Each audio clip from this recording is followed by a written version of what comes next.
اعوذ باللہ من الشیطان الرجیم، بسم اللہ الرحمن الرحیم۔ الحمد للہ رب العالمین، والصلاة والسلام علی سید المرسلین و خاتم النبیین، اما بعد۔ صحیح بخاری، باب کتاب الزکوٰۃ، حدیث نمبر 1431، اردو ترجمہ۔ لوگوں کو صدقے کی ترغیب دلانا اور اس کے لیے سفارش کرنا۔ ہم سے مسلم بن ابراہیم نے بیان کیا، کہا کہ ہم سے شعبہ نے بیان کیا، کہا کہ ہم سے عدی بن ثابت نے بیان کیا، ان سے سعید بن جبیر نے، ان سے ابن عباس رضی اللہ عنہ نے کہ نبی کریم صلی اللہ علیہ وسلم عید کے دن نکلے، پس آپ نے عیدگاہ میں 2 رکعت نماز پڑھی، نہ آپ نے اس سے پہلے کوئی نماز پڑھی اور نہ اس کے بعد۔ پھر آپ عورتوں کی طرف آئے، بلال رضی اللہ عنہ آپ کے ساتھ تھے، انہیں آپ صلی اللہ علیہ وسلم نے وعظ و نصیحت کی اور ان کو صدقہ کرنے کے لیے حکم فرمایا۔ چنانچہ عورتیں کنگن اور بالیاں بلال رضی اللہ عنہ کے کپڑے میں ڈالنے لگیں۔ 1432 حدیث نمبر، اردو ترجمہ۔ ہم سے موسیٰ بن اسماعیل نے بیان کیا، کہا کہ ہم سے عبد الواحد بن زیاد نے بیان کیا، کہا کہ ہم سے ابو بردہ بن عبداللہ بن ابی بردہ نے بیان کیا، کہا کہ ہم سے ابو بردہ بن ابی موسیٰ نے بیان کیا، اور ان سے ان کے باپ ابو موسیٰ اشعری نے بیان کیا کہ رسول اللہ صلی اللہ علیہ وسلم کے پاس اگر کوئی مانگنے والا آتا یا آپ کے سامنے کوئی حاجت پیش کی جاتی تو آپ صحابہ اکرام سے فرماتے کہ تم سفارش کرو کہ اس کا ثواب پاؤ گے، اور اللہ پاک اپنے نبی کی زبان سے جو فیصلہ چاہے گا وہ دے گا۔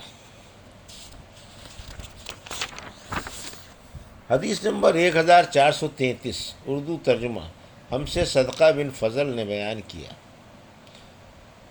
کہا کہ ہمیں عبدہ نے حشام سے خبر دی، انہیں ان کی بیوی فاطمہ بنت منظر نے اور ان سے اسماء بنت رضی اللہ عنہا نے بیان کیا کہ مجھ سے نبی کریم صلی اللہ علیہ وسلم نے فرمایا، خیرات کو مت روک ورنہ تیرا رزق بھی روک دیا جائے گا۔ حدیث نمبر 1434، اردو ترجمہ۔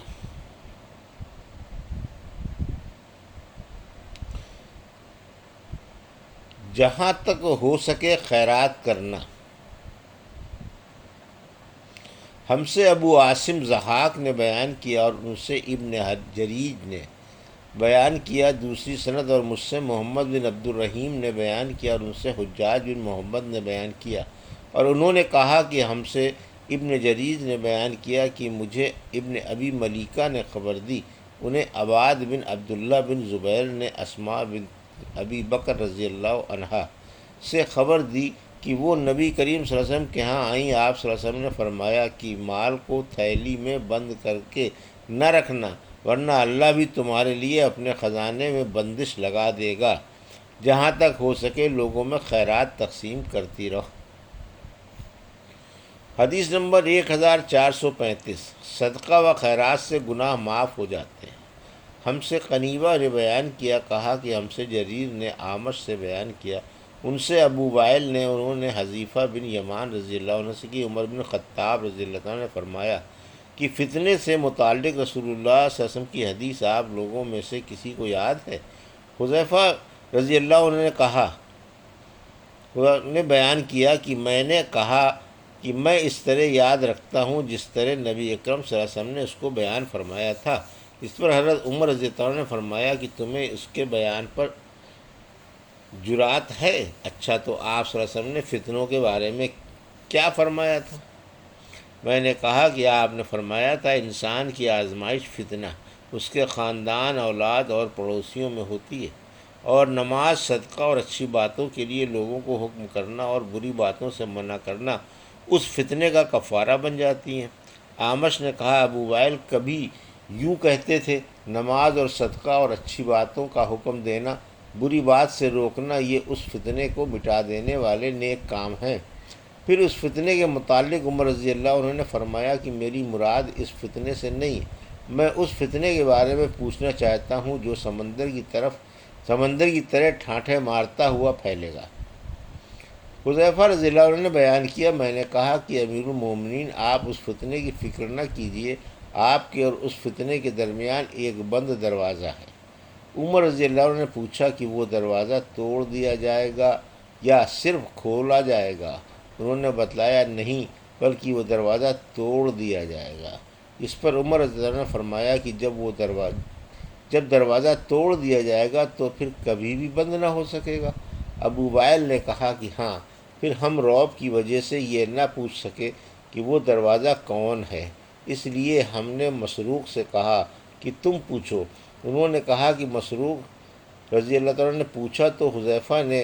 رضی اللہ عنہ نے فرمایا کہ دروازہ سے مراد خود حضرت عمر رضی اللہ عنہ ہی تھے۔ ہم نے پھر پوچھا تو کیا عمر رضی اللہ عنہ جانتے تھے کہ آپ کی مراد کون تھی؟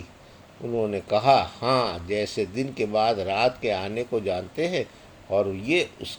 اس لیے کہ میں نے جو حدیث بیان کی وہ غلط نہیں تھی۔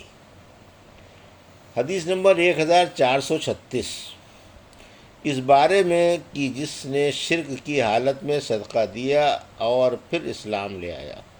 ہم سے عبداللہ بن محمد مسندی نے بیان کیا، کہا کہ ہم سے حشام نے بیان کیا، کہا کہ ہمیں معمر نے زہری سے خبر دی، انہیں عروہ نے، اور ان سے حکیم بن حزام رضی اللہ عنہ نے بیان کیا کہ میں نے عرض کیا یا رسول اللہ،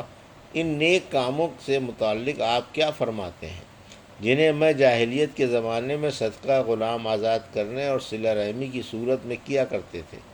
کیا ان کا مجھے ثواب ملے گا؟ نبی کریم صلی اللہ علیہ وسلم نے فرمایا، تم اپنی ان تمام نیکیوں کے ساتھ اسلام لائے ہو جو پہلے گزر چکی ہیں۔ حدیث نمبر 1437، اردو ترجمہ۔ خادم نوکر کا ثواب جب وہ مالک کے حکم کے مطابق خیرات دے اور کوئی بگاڑ کی نیت نہ ہو۔ ہم سے قنیبہ بن سعید نے بیان کیا، انہوں نے کہا کہ ہم سے جریر نے اعمش سے بیان کیا، ان سے ابو وائل نے، ان سے مسروق نے، اور ان سے عائشہ رضی اللہ عنہا نے کہ رسول کریم صلی اللہ علیہ وسلم نے فرمایا، جب بیوی اپنے خاوند کے کھانے میں سے کچھ صدقہ کرے اور اس کی نیت اسے برباد کرنے کی نہیں ہوتی تو اسے بھی اس کا ثواب ملتا ہے اور اس کے خاوند کو کمانے کا ثواب ملتا ہے، اسی طرح خزانچی کو بھی اس کا ثواب ملتا ہے۔ حدیث نمبر 1438، اردو ترجمہ۔ ہم سے محمد بن علاء نے بیان کیا، کہا کہ ہم سے ابو اسامہ نے بیان کیا، ان سے بریدہ بن عبداللہ نے، ان سے ابو بردہ نے، اور ان سے ابو موسیٰ رضی اللہ عنہ نے کہ نبی کریم صلی اللہ علیہ وسلم نے فرمایا، خازن مسلمان امانت دار جو کچھ بھی خرچ کرتا ہے، اور بعض دفعہ فرمایا وہ کچھ پوری طرح دیتا ہے جس کا اسے سرمایہ کے مالک کی طرف سے حکم دیا گیا، اور اس کا دل بھی اس سے خوش ہے، اور اسی کو دیا ہے جسے دینے کے لیے مالک نے کہا تھا، تو وہ دینے والا بھی صدقہ دینے والوں میں سے ایک ہے۔ حدیث نمبر 1439، عورت کا ثواب جب وہ اپنے شوہر کی چیز میں سے صدقہ دے یا کسی کو کھلائے اور ارادہ گھر بگاڑنے کا نہ ہو۔ ہم سے آدم بن ابی ایاس نے بیان کیا، کہا کہ ہمیں شعبہ نے خبر دی، کہا کہ ہم سے منصور بن معمر اور اعمش دونوں نے بیان کیا، ان سے ابو وائل نے، ان سے مسروق نے، اور ان سے عائشہ رضی اللہ عنہا نے نبی کریم صلی اللہ علیہ وسلم کے حوالے سے کہ جب کوئی عورت اپنے شوہر کے گھر کے مال سے صدقہ کرے۔ حدیث نمبر 1440، دوسری سند۔ امام بخاری نے کہا، اور مجھ سے عمر بن حفص نے بیان کیا، کہا کہ مجھ سے میرے باپ حفص بن غیاث نے بیان کیا، کہا کہ ہم سے اعمش نے بیان کیا، ان سے ابو وائل شقیق نے، ان سے مسروق نے، اور ان سے عائشہ رضی اللہ عنہا نے بیان کیا کہ نبی کریم صلی اللہ علیہ وسلم نے فرمایا، جب بیوی اپنے شوہر کے مال میں سے کسی کو کھلائے اور اس کا ارادہ گھر کو بگاڑنے کا بھی نہ ہو تو اسے اس کا ثواب ملتا ہے، اور شوہر کو بھی ویسا ہی ثواب ملتا ہے، اور خزانچی کو بھی ویسا ہی ثواب ملتا ہے۔ شوہر کو کمانے کی وجہ سے ثواب ملتا ہے، عورت کو خرچ کرنے کی وجہ سے۔ حدیث نمبر 1441، اردو ترجمہ۔ ہم سے یحییٰ بن یحییٰ نے بیان کیا، کہا کہ ہم سے جریر بن عبد الحمید نے منصور سے بیان کیا، ان سے ابو وائل شقیق نے، ان سے مسروق نے، اور ان سے حضرت عائشہ رضی اللہ عنہا نے کہ نبی کریم صلی اللہ علیہ وسلم نے فرمایا جب عورت اپنے گھر کے کھانے کی چیز سے اللہ کی راہ میں خرچ کرے اور اس کا ارادہ گھر کو بگاڑنے کا نہ ہو تو اسے اس کا ثواب ملے گا اور شوہر کو کمانے کا ثواب ملے گا، اسی طرح خزانچی کو بھی ایسا ہی ثواب ملے گا۔ یہ تھی صحیح بخاری باب کتاب الزکوٰۃ کی حدیث نمبر 1432 سے 1441 کا اردو ترجمہ جو ابھی آپ نے سماعت فرمایا۔ اللہ سے دعا ہے کہ اللہ ہمیں ان حدیثوں کی صحیح سمجھ عطا فرما اور ان پر عمل کرنے کی توفیق عطا فرما، آمین یا رب العالمین۔